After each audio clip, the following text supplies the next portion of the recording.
C'est lancé. Hop. Voilà, donc n'hésitez pas aussi à utiliser le chat pour ceux qui veulent poser leurs questions. Je crois que Thérèse, tu l'as mentionné. Et puis, bah, on peut démarrer par une présentation de ce que tu fais toi, Heidi. Parfait, avec grand plaisir. Ben, merci Loubna et merci toute l'équipe de Protect Our Winters France. Je suis vraiment ravie d'être avec vous ce soir. Là, je vous parle depuis une salle de classe. Je suis dans l'université du Svalbard. Je suis désolée, ça résonne un petit peu. Mais donc, je suis ravie voilà, de vous parler depuis l'Arctique. Donc, l'idée, c'est que je vais vous faire voilà, une petite présentation de 15-20 minutes sur... Je ne suis pas là pour vous raconter que les glaciers fondent. Je pense que vous êtes au courant de ça. Mais je vais vous raconter un petit peu de mon parcours et comment je vois, moi, que mon métier a évolué en fait en faisant face au changement climatique. Donc, je vais partager mon écran, si j'y arrive, comme une grande. Voilà, hop. Normalement, ça devrait être bon. Alors, je suis d'autant plus ravie en fait d'être avec vous ce soir que je fais partie de Protect Our Winters Europe. Je suis là, comment on appelle ça, Science Representative, voilà, la représentante scientifique du conseil d'administration. En tout cas, je tiens à vous le dire, les amis, c'est une organisation formidable et vous faites vraiment des très belles actions. Donc, merci, merci d'être là avec nous. Donc, ce soir, voilà, je voulais vous raconter un petit peu ce que c'est que d'être glaciologue et comment je suis tombée en fait dans la marmite quand j'étais petite et comment toute notre façon de communiquer est en train de changer quand on est scientifique. Donc, moi, je viens d'un petit village de Haute-Savoie. Regardez-moi comme il est trop mignon et qui s'appelle Gruffy. C'est un village à aller un quart d'heure, 20 minutes d'Annecy. Et c'est vrai que quand tu grandis dans un village comme ça, bah, il n'y a pas grand-chose à faire à part de passer du temps en pleine nature. Et moi, j'étais très contente que mon enfance soit faite de forêts, de prairies, de montagnes. C'était vraiment une enfance bucolique et mes parents m'ont vraiment transmis en fait cet amour de la nature, ce goût de la montagne. Et j'ai vraiment eu une rencontre déterminante dans ma vie. C'est une histoire que je raconte souvent. Mais quand j'ai eu 16 ou 17 ans, je crois que j'ai des photos de moi, là, là, quand j'étais petite, voilà, vous pouvez vous moquer de ma coupe de cheveux, il n'y a pas de Mhm. problème. Mais quand j'étais toute petite, voilà, quand j'étais ado, en fait, je faisais déjà pas mal de montagnes à mon tout petit niveau, pas mal de moyennes montagnes.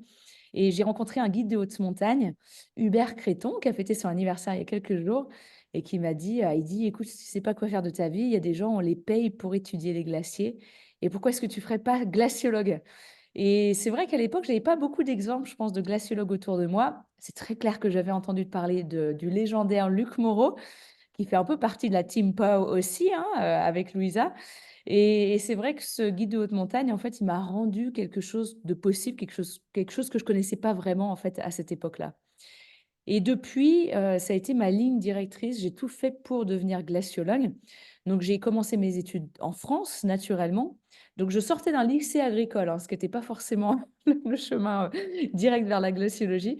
Mais ensuite, j'ai fait un cursus universitaire assez classique, mais pas tant que ça. J'ai commencé d'abord dans les Alpes, en fait, hein, bah, pas très loin des Alpes, à l'université Lyon 3, avec notamment un premier stage que j'avais fait donc avec Luc Moreau sur le glacier du Trien. Je pense à force de le harceler de messages, il a fini par accepter de m'encadrer pour faire un stage. Et ces stages, en fait, voilà, quand on est jeune étudiant, et ben, c'est déterminant, quoi. Parce que c'est vraiment déterminant parce que la glaciologie, c'est tellement obscur comme monde que si personne te tend la main, bah, tu as l'impression que c'est pas faisable. Et en fait, grâce à lui et grâce à Henri Rougier, qui était un prof aussi de Lyon 3, voilà, il a pu me montrer que c'était possible de devenir glaciologue. Et donc, j'ai fait une licence en géographie et aménagement du territoire. Et ensuite, on avait la chance de pouvoir partir faire un semestre à l'étranger pour le programme Erasmus. C'était quand même oufissime, je pense qu'on a la chance de faire ça en Europe. Et c'est vrai qu'à l'époque, j'avais un super pote avec qui je faisais beaucoup de montagnes. Et ce pote, il me dit, mais tu vas pas partir à Londres ou à Barcelone ou à Milan, quoi. Pourquoi est-ce que tu partirais pas au Spitzberg? Et je lui dis, au quoi, au Spitzberg? Et il me dit, bah oui, il y a une université là-haut, c'est l'université la plus au nord de la planète. Et donc, cette université, ben, elle est en effet dans l'Arctique, donc l'Arctique, c'est cette région au nord de la planète. Et il avait tout à fait raison, en fait. Il y a une université, bah, d'où je vous parle aujourd'hui. Cette université, donc, qui se trouve au fin fond de l'Arctique, ce qui est quand même assez dingue, sur ce petit archipel qui s'appelle, le vrai nom, c'est le Svalbard, mais en français, on dit plutôt le Spitzberg, quoi. Et c'est vrai que j'ai eu cette chance qu'en fait que ce mec me montre qu'il y avait une université là-bas et j'ai saoulé mon université les pauvres, jusqu'à la moelle, en fait, pour qu'ils acceptent de créer un partenariat entre mon université Lyon 3 et cette université au Svalbard. Et en fait, la raison pour laquelle je voulais à tout prix aller là-haut, bah, c'est parce que ça ressemble à ça, le Svalbard. C'est que des glaciers. Tu as 60 du territoire qui sont recouverts de glaciers. Pratiquement tout le territoire est fait de permafrost. Pendant l'hiver, il y a la banquise qui se forme. Donc, quand tu veux devenir glaciologue, bah, sans déconner, c'est le meilleur endroit pour faire tes études dans ce domaine-là, quoi. Et en effet, j'ai passé le semestre, je pense, le plus beau de ma vie en étant étudiante en Erasmus ici. Donc ici, tu as, allez, au même moment, tu as 100-150 étudiants à tout casser. Et en fait, on fait tout, on fait vraiment tout pour t'emmener sur le terrain tout le temps, quoi. Et donc la vue depuis l'université, c'est ça. La vue depuis la salle de classe où je suis, c'est vraiment ça. Sauf que bon, là, c'est la nuit polaire qui se termine, donc il fait encore très, très nuit. Mais c'est vraiment une autre planète, quoi. C'est un environnement juste extraordinaire, c'est des paysages à pleurer. En fait, tu as pratiquement pas de végétation, donc c'est parfait pour étudier la géologie, parfait pour étudier les glaciers. Tu as aussi, évidemment une faune et une flore que tu as, nulle part ailleurs. Alors c'est pas ma photo, hein, je pense que si c'était ma photo, je serais peut-être plus là pour pour vous parler. Mais en fait, là, ici au Svalbard, on dit souvent qu'il y a plus d'ours polaires que de vous parle. Ils ressemblent à ça. Et donc, c'est une ville qui s'appelle Longyearbyen. Voilà, je vous disais 2500 habitants. Et là, je vous parle. Attends, je vais vous mettre un petit laser. Hop, hop, hop. Là, je vous parle. Le bâtiment, il est là. Voilà, depuis l'université. Et c'est l'université donc la plus au nord de la planète, c'est ouf ici, mais vraiment c'est, le kiff total, voilà, pour les étudiants. En fait, ici, on essaie de former les futurs experts de l'Arctique, mais c'est que des sciences dures, donc c'est que de la géologie, de la glaciologie, de la climato, de l'ingénierie. Pour l'instant, alors c'est dans le traité du Svalbard, il y a pas de sciences sociales, mais j'espère qu'à l'avenir, voilà, ça va vraiment s'ouvrir à d'autres types de sciences parce que le potentiel d'étudier ce qui se passe ici, est juste gigantesque. Et en fait, quand j'ai fait mon premier semestre Erasmus au Svalbard, ben, j'ai chopé le virus, quoi. J'ai chopé le virus de l'Arctique et tu n'en guéris jamais. Et je me souviens de mes profs à l'époque, c'était en 2008, donc c'était il y a super longtemps. Et mes profs à l'époque, elles me disent, nous, on a fait nos études ici. Et là, ça fait 10 ans qu'on essayait de revenir. Tous les ans, on essayait de tout faire pour revenir. Je me suis dit, oh, mais est-ce que mon cerveau va être autant retourné que ça? Eh bien oui, parce que depuis ce semestre Erasmus, bah, je n'ai pensé qu'au Svalbard. J'ai eu la chance ensuite de pouvoir y retourner pour faire mon doctorat que j'ai terminé en 2015 ici à l'université. Et en fait, il s'est passé énormément de choses. T'imagines, entre 2008 et 2015, la fin de mon doctorat, en fait, j'ai appris déjà à étudier cet environnement-là, à le comprendre, à vraiment tomber amoureuse quoi, de ces paysages-là. Voilà, là, pendant la nuit polaire, ça peut ressembler à ça. Alors, ce soir, on n'a pas d'aurore boréale, je suis désolée, c'est un peu tristounet. Mais c'est un monde vraiment merveilleux, quoi. On disait que c'était le monde de Narnia. Et en fait, ce monde de Narnia, eh ben, malheureusement, je l'ai aussi vu changer, mais dramatiquement sous le coup du changement climatique. Et j'ai vraiment vécu des choses très brutales, en fait, de voir des hivers où il a plu une grande partie de l'hiver, de voir des hivers où la banquise ne se formait pas et de voir notamment bah, des accidents vraiment terribles. Là, j'étais pour une des deux fois où ça s'est produit, où on a eu des avalanches en pleine ville. Et il faut savoir qu'ici, c'est un désert avant tout. En fait, on a très peu de précipitations. Mais avec le changement climatique, bah, ce désert, il se réchauffe. Et les régions qui se réchauffent, c'est des régions qui peuvent devenir plus humides. Et ici, c'est véritablement le cas. On est en train de voir voilà, que l'Arctique, il y a des endroits où il y a de plus en plus de précipitations. Et donc, il y a de plus en plus de chutes de neige. Et la ville, elle est vraiment nichée dans une petite vallée très étroite. Et surtout, une partie de la ville est vraiment calée contre les flancs de la montagne. Et bah, malheureusement, voilà, sur cette photo-là, c'était un dimanche matin. C'était il y a quelques années maintenant. Les gens, ils étaient en pyjama en train de prendre leur petit déjeuner en famille. Et il faisait nuit 24 heures sur 24. C'était au mois de décembre. Et malheureusement, après une semaine de blizzard vraiment qui a amené énormément de neige, tout un flanc de montagne s'écroule sur une rangée de maisons. Et les gens vraiment se retrouvent en fait dans un sarcophage de neige dans leur maison, quoi. Et donc, ça a été vraiment un moment ultra traumatisant ici pour la ville. Ici, tout le monde se connaît, vous l'imaginez bien. Et malheureusement, ce jour-là, c'était la première avalanche qui a eu lieu. Il y a eu un des profs de l'école et un bébé qui sont décédés. Et donc, il y a un traumatisme monumental ici dans la communauté qui est lié au changement climatique, qui est lié voilà, à ces conditions qui sont en fait complètement bouleversées. Et maintenant, sans déconner, tu ne retrouves rien. Tout est en train de changer. Et c'est assez bouleversant, voilà, de voir un écosystème que je connais quoi, que je connais par cœur, qui est vraiment en train de changer très, très vite, quoi. Et aujourd'hui, le Svalbard et l'océan, une partie de l'océan glacial arctique autour, c'est devenu l'endroit qui se réchauffe le plus vite sur Terre. Donc malheureusement, voilà, ce monde dominé par les glaciers, il se réchauffe 6 à 7 fois plus vite que le reste de la planète. Et donc, quand tu es dans un royaume de glace, eh ben, tout est en train de partir, tout est en train d'être bouleversé. Mais c'est aussi, à cause de ça, un des meilleurs endroits en fait pour parler du dérèglement climatique et pour essayer de sensibiliser en fait le reste de la planète à ces sujets. Et c'est la dernière partie de ma présentation où je voudrais vous montrer à quel point en fait mon métier de glaciologue a changé. Moi, tout ce qui m'intéressait dans la vie à l'époque, c'était de passer du temps sur les glaciers, de les étudier. Et j'étais très contente avec ça me suffisait largement. Mais en fait, à force de voir voilà, des glaciers qui, en 2 mois, reculent de 600 mètres, de voir voilà, de la banquise qui ne se forme pas, de voir des hivers où il pleut comme de la mousson quoi, pendant l'hiver, et ben, je me suis dit, mais qu'est-ce que je peux faire? Parce qu'en tant que glaciologue, j'avais pas l'impression que en publiant des articles scientifiques pour la communauté scientifique, ça serait suffisant, quoi. Et donc, c'est pour ça que je vous cite Spider-Man, ce que je cite à mes étudiants très souvent. With great power comes great responsibility. Donc, avec un grand pouvoir vient une vraie responsabilité. Et nous, bah, les scientifiques, on a quand même le pouvoir de la connaissance. Et aujourd'hui, c'est vraiment notre responsabilité de diffuser ces connaissances au plus grand nombre. Alors, la chance que j'ai eue, c'est quand j'ai eu ce déclic, eh ben, j'étais ici, je faisais mon doctorat au Svalbard. Et en fait, à l'université ici, sans déconner, chaque semaine, tu as des journalistes, tu as des chefs d'État, tu as des premiers ministres, des rois, des reines, enfin, la liste est longue. Et en fait, très vite, le bureau de la communication de mon université ici m'a fait confiance. Parce qu'en fait, bon voilà, faut pas se leurrer. C'est très simple d'expliquer des glaciers qui reculent, des glaciers qui se raccourcissent. Tout le monde le comprend, voilà, quand tu es journaliste ou quand tu es un chef d'État. Et donc, c'était un sujet assez sexy, en fait, à expliquer. Et donc, j'ai jamais eu de cours de communication, mais ils m'ont vraiment jeté dans l'arène comme ça, quoi. Euh, C'était un vrai baptême par le feu. Donc, ça, c'est des photos qui sont assez anciennes maintenant, qui datent de mon doctorat.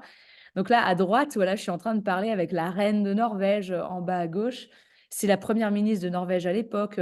En haut, c'était des ambassadeurs de plein de pays qui étaient en Norvège. Et donc, en fait, très vite, eh ben, je me suis un peu pris au jeu quoi, de la communication scientifique parce que je me suis dit, mais en fait, tu te rends compte, cette nana-là, la première ministre, si tu as 5 minutes avec elle, eh ben, ça vaut toutes les publications scientifiques que je pourrais faire. Quoi. Et donc là, c'est là où j'ai vraiment réalisé que le pouvoir, je pense, de la communication scientifique. Et même si j'avais jamais pris de cours, en fait, ben, la communication scientifique, c'est un exercice qui est jamais parfait. Je pense qu'il faut très vite se libérer de ça. C'est un exercice que tu améliores constamment et tu peux vraiment apprendre que sur le tas, quoi. C'est très bien de prendre des cours. Franchement, je recommande à fond aux scientifiques de le faire. Mais en vrai, la communication scientifique, bah, tu l'apprends en allant chez le coiffeur et en parlant à ta coiffeuse ou à ton coiffeur de ton sujet de thèse. Tu l'apprends au pub, tu l'apprends dans des conférences comme celle que vous voyez sur l'image. Donc, c'est vraiment voilà, un exercice qu'il faut faire sur le tas. Et puis, tu te plantes, comme moi, je me suis plantée 10 000 fois et j'ai essayé de rebondir 10 000 fois. Mais voilà, c'est vraiment chouette de pouvoir apprendre sur le terrain, quoi. Et depuis, c'est vrai que depuis que j'ai terminé mon doctorat, bah, c'est vraiment quelque chose que j'ai essayé de rajouter à mon arc, de faire un maximum de communication scientifique. Donc, par exemple, quand j'ai enchaîné ensuite avec mon postdoc, j'ai fait un postdoc en Écosse, et ben pendant ce postdoc-là, j'ai été bénévole pour pas mal de projets, pas mal d'organisations, notamment, et on en parlera un peu plus tout à l'heure, un projet qui me tient énormément à cœur qui s'appelle Demain, c'est nous. Et je crois que justement, celle qui s'occupe du projet, Fanny Roubière, est peut-être avec nous ce soir. Donc, je fais un gros coucou à Fanny si tu es là. Et c'est un projet que j'ai rejoint, je crois que c'était en 2016 ou 2017, où en fait, c'était un projet qui est né à La Rochelle d'un prof de techno qui n'était pas satisfait en fait de l'enseignement au changement climatique que l'on donnait en fait aux étudiants, aux élèves. Et ce prof, donc, il a monté un projet extraordinaire, donc qui est encore bien vivant aujourd'hui et qui est en train d'envoyer vraiment du lourd grâce à Fanny et au reste de l'équipe. Et l'idée, en fait, c'était de libérer 2 heures par semaine aux élèves. C'était une option qu'ils pouvaient choisir, donc c'était vraiment volontaire. Mais il y avait quand même une belle carotte pour les motiver, c'est qu'on les a emmenés au Svalbard. Et donc ça, c'était voilà, les photos que vous voyez ici sur ces images. Donc c'est un souvenir évidemment très très fort pour nous, mais on en parlera après. Je ne pense pas qu'aujourd'hui on le referait d'emmener des élèves au Svalbard, mais c'est clair que ça, moi, ça a changé ma vie de rejoindre ce projet-là et ça a changé pas mal de destin, je pense, pour les élèves. Mais bon, on reviendra là-dessus un petit peu plus tard. Et ce que j'ai fait aussi, c'est que j'ai passé pas mal de temps aussi à faire du bénévolat pour aussi une institution, une organisation américaine qui faisait de la communication scientifique, plus particulièrement auprès des preneurs de décision, auprès des policy makers. Donc, je vais sauter un petit slide. Hop, voilà. Donc là, c'est comme ça que je me suis retrouvée en fait à accompagner, à aller dans les grandes réunions internationales, à aller au COP, notamment les conférences du climat. Et l'avantage que j'avais en fait en étant bénévole pour cette organisation qui s'appelle la ICCI, International Cryosphere Climate Initiative, c'est que la boss de la ICCI, c'était une ancienne diplomate américaine.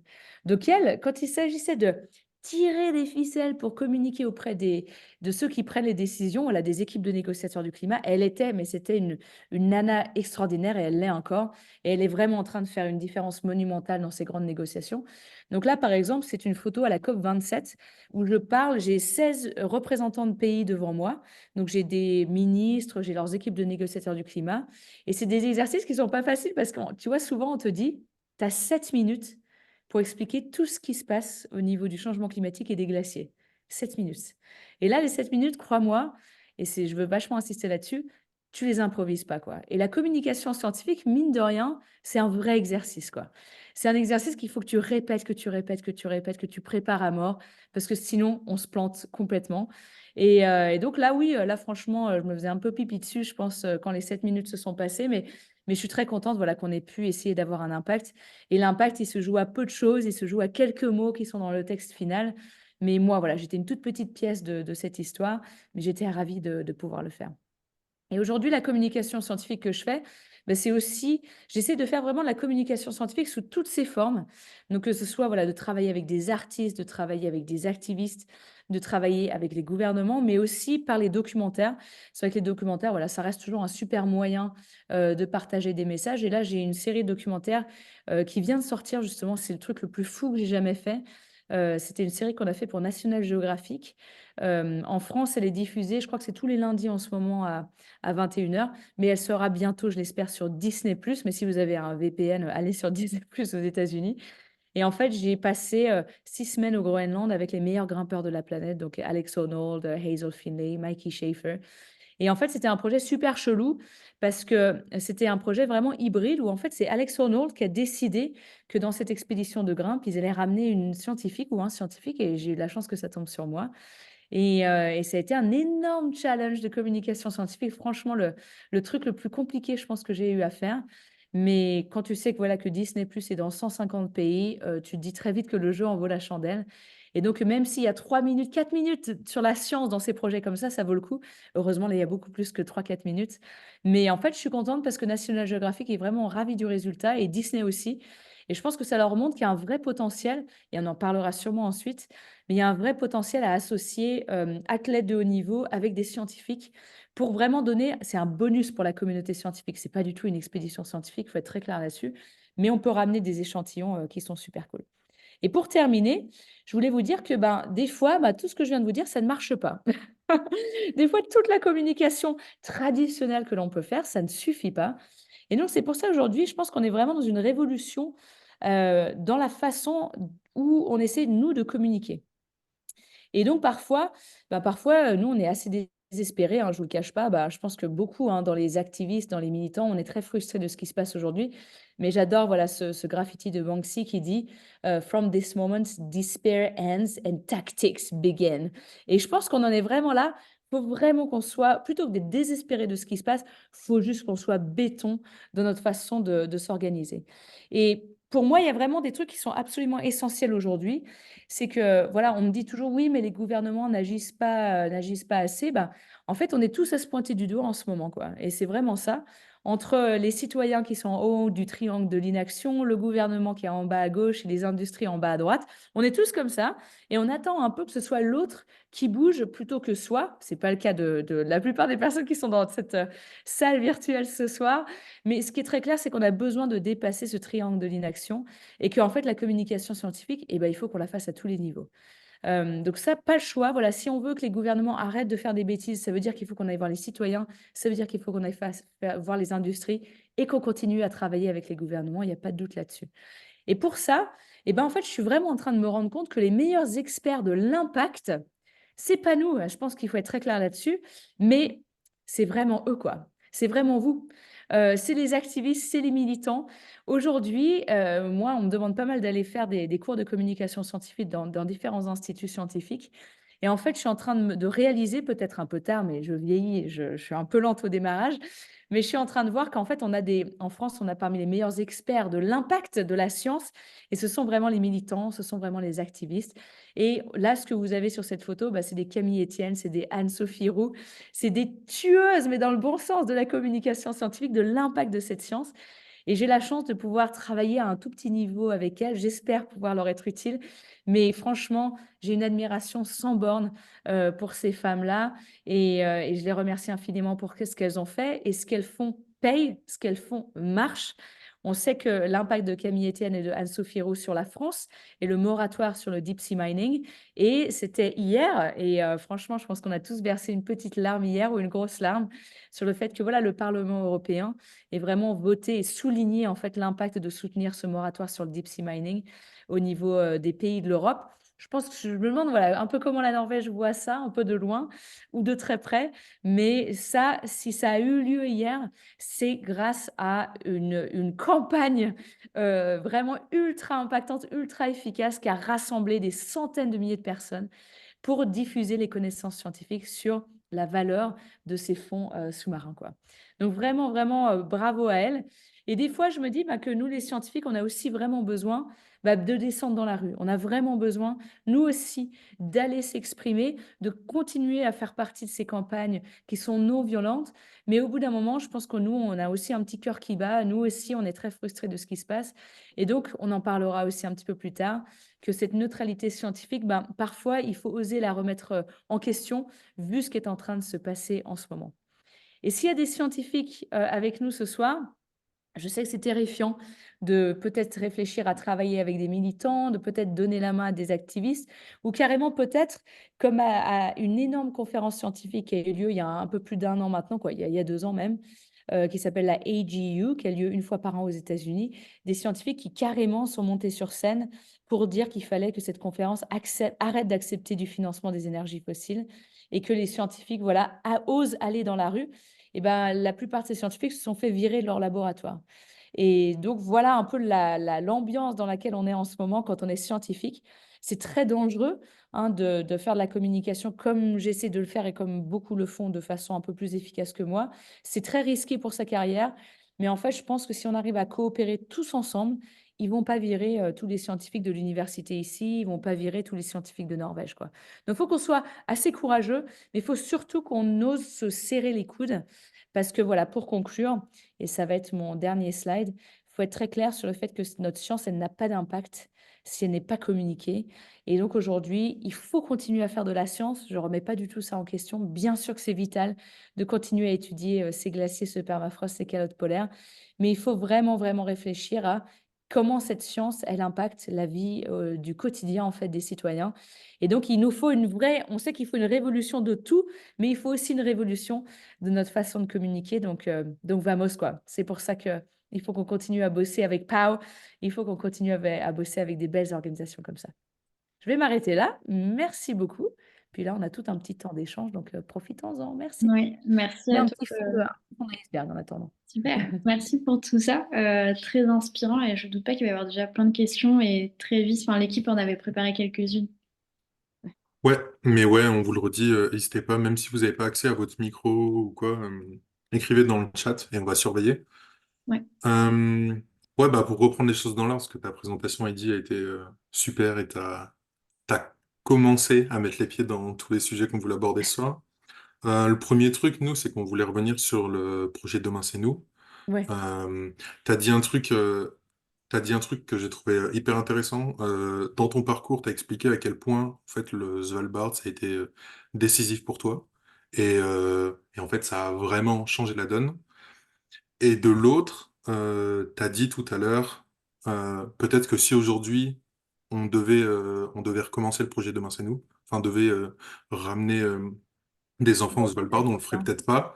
Et nous, bah, tu sais, c'est pas une surprise, c'est un truc qu'on a beaucoup discuté en interne, de se dire, en fait, quel est l'impact qu'on peut s'accorder quand on veut sensibiliser. Donc d'un côté, se dire, ok, bon, bah, on prend l'avion pour emmener des enfants à un endroit qui va les sensibiliser, est-ce que c'est bien, est-ce que c'est pas bien. Et de l'autre, se dire, Ouais. bah, en fait, enfin, peut-être que le jeu en vaut la chandelle. Et si bah, les enfants ont un vol à prendre sur un certain nombre d'années, c'est peut-être celui-là. Donc, ouais, le premier truc, c'est comment toi, un peu, tu te situes par rapport à ça. Est-ce que c'est un truc auquel tu avais réfléchi avant le lancement du projet? Est-ce que c'est un truc auquel tu as plus réfléchi après? Ouais, exactement. Non, c'est une super question. Et c'est vrai que je tiens vraiment à le dire que on le sait, quoi, que le ressenti sur le terrain est vraiment vital, quoi. On a vraiment besoin, je pense, de ressentir ce changement climatique un peu dans nos tripes, quoi. Euh, Tu vois, ici, c'est vrai que ça laisse personne de marbre de voir à quelle vitesse ces glaciers sont en train de changer. Et moi, j'y crois vraiment dans l'importance d'emmener des gens sur le terrain. Après, quel terrain? Voilà, la question est vraiment là. Et à l'époque, je pense que quand Demain c'est nous s'est lancé, et ben c'est clair que pour trouver du financement, pour arriver à motiver les jeunes, il fallait un truc un peu sexy, quoi. J'arrête de partager mon écran, je suis désolée, j'ai dû envoyer un petit message à côté. Euh, mais oui, je pense qu'il fallait vraiment qu'il y ait une certaine carotte, voilà, comme je l'ai dit. Et c'est vrai que moi, j'étais ravie de pouvoir emmener ces étudiants sur le terrain. Et en fait, ces étudiants, ils avaient 13 ou 14 ans, quoi. Ils étaient très jeunes. Et aujourd'hui, je suis encore très fortement en contact avec eux. Et c'est des fous, quoi. C'est des fous, ces jeunes. Et ce qui est génial, c'est que quel que soit le domaine dans lequel ils se lancent, ils ont toujours cette petite graine du Svalbard plantée. Et tu vois qu'ils aillent faire, tu vois, des études pour être avocat, des études pour être ingénieur, des études pour être artiste, pour faire de la musique, et ben, ils ont sans arrêt cette ligne rouge, en fait, de faire attention au climat, de faire attention à l'Arctique. Et ça les a énormément touchés.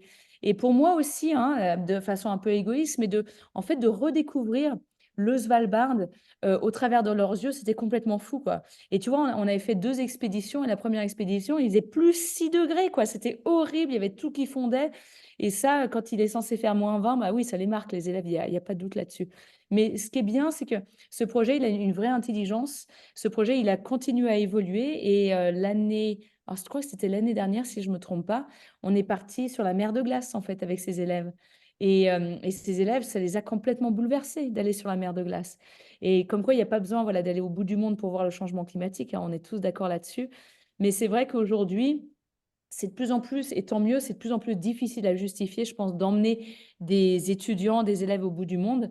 Mais je reste convaincue, et ça, je suis complètement OK pour être challengée, je suis quand même convaincue que pour certaines personnes, mais vraiment clés, qui ont un énorme pouvoir de décision, il n'y a aucun doute qu'il faut vraiment leur mettre la tête dedans et les emmener, voilà, sur ces espaces, que ce soit la mer de glace ou le Svalbard.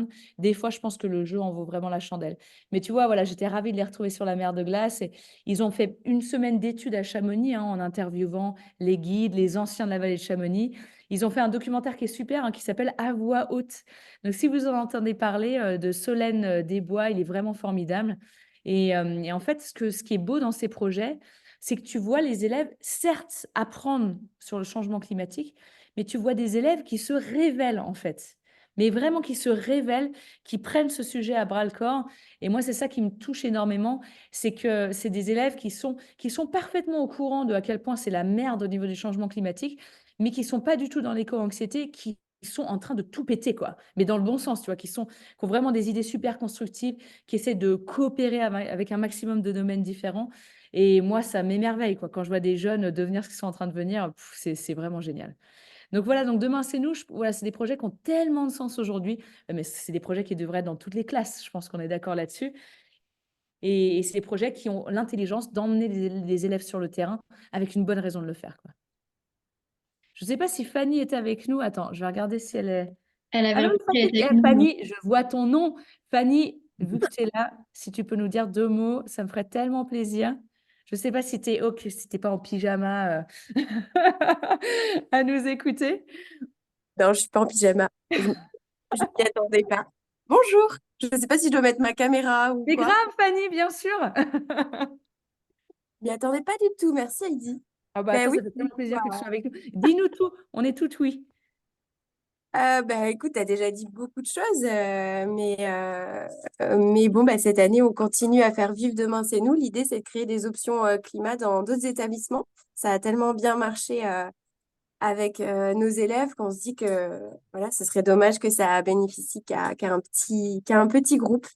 Donc, on essaye de développer ça avec la tournée de diffusion du documentaire qui a un super écho aussi auprès dans les festivals, mais aussi dans les établissements scolaires.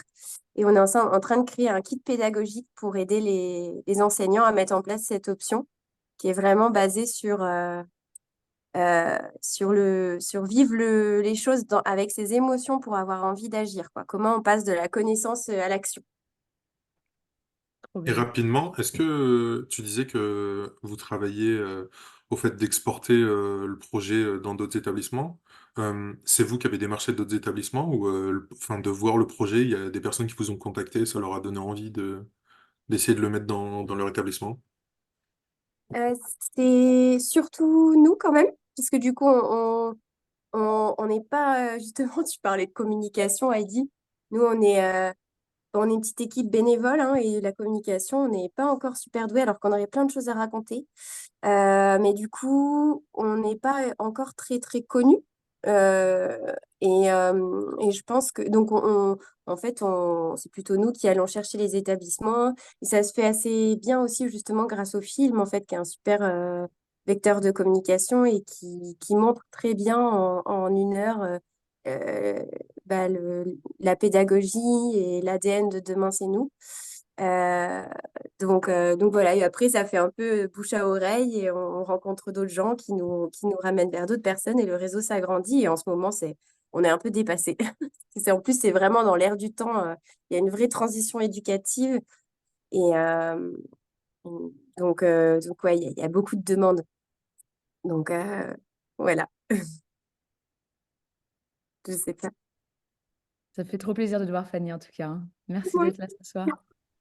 Oui, merci beaucoup. Ça permet justement d'avoir un autre point de vue qui vient de compléter ce que tu disais. On a pas mal de questions. Bah, Lynn, si tu veux prendre la première, comme tu levais la main. Oui, bonsoir. Alors moi je me demandais si les gens en Arctique étaient peut-être plus susceptibles d'être sensibles à ces problématiques du réchauffement climatique, puisqu'ils Ah, c'est sont super littéralement au intéressant. pied des glaciers qui fondent. Alors voilà, je me demandais comment est-ce qu'il y avait cette notion qui était diffusée, enfin, bien diffusée dans cette région-là ou pas? Je Ouais, pensais. c'est super intéressant. Tu sais, il y a 7 millions d'habitants dans l'Arctique, donc il y a quand même sacrément du monde. Et en fait, tout dépend, je pense, de est-ce qu'il y a des communautés autochtones ou pas. Tu vois, ici au Svalbard, en fait, il n'y a pas de communauté autochtone. On a des habitants qui généralement passent pas beaucoup de temps. Ils restent quelques années au Svalbard. Généralement, ils se font pas mal de sous et puis ils repartent parce que tout le monde est très bien payé ici. Et malheureusement, en fait, tu n'as pas, je pense, cette continuité de connaissances.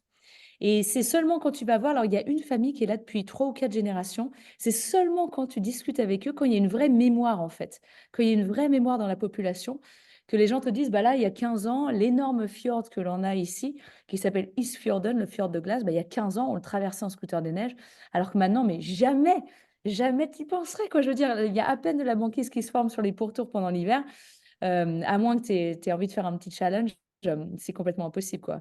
Et ça, c'est vraiment quelque chose que l'on retrouve dans les communautés autochtones, c'est une vraie mémoire. Ah, merci Fanny, elle a mis le lien Demain c'est nous dans le chat.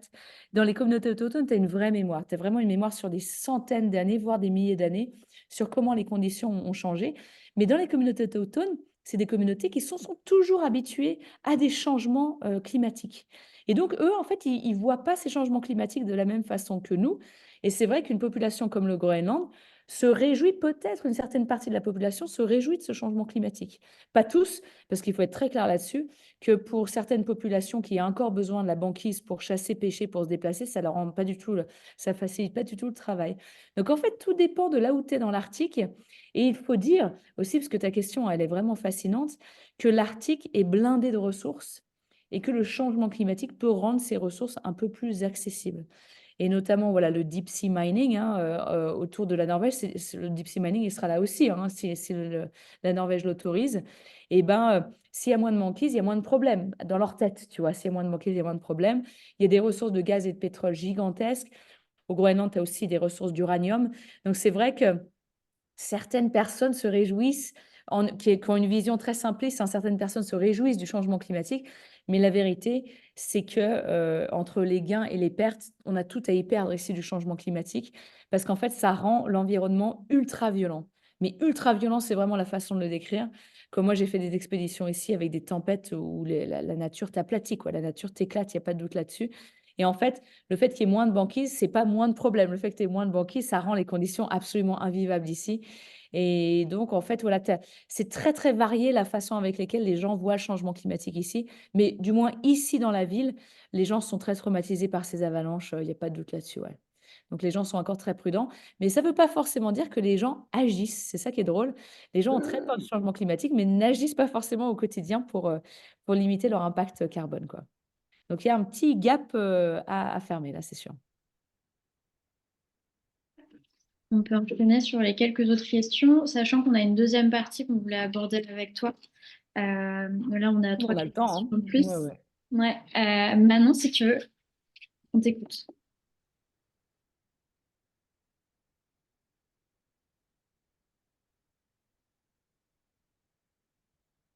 Ah, on a peut-être perdu Manon entre-temps. Bon, il y a Valentine, là, je crois qu'il lève la main Il y aussi. avait Valentine, effectivement. Vas-y, Valentine. Ouais, salut, merci beaucoup. Merci beaucoup Heidi, c'est hyper inspirant. En fait, c'est super cool d'avoir des moments où on n'entend pas. Enfin, vu que je passe un peu mes journées à entendre des gens qui enfoncent des portes ouvertes, je t'avoue que ça me fait du bien au cerveau.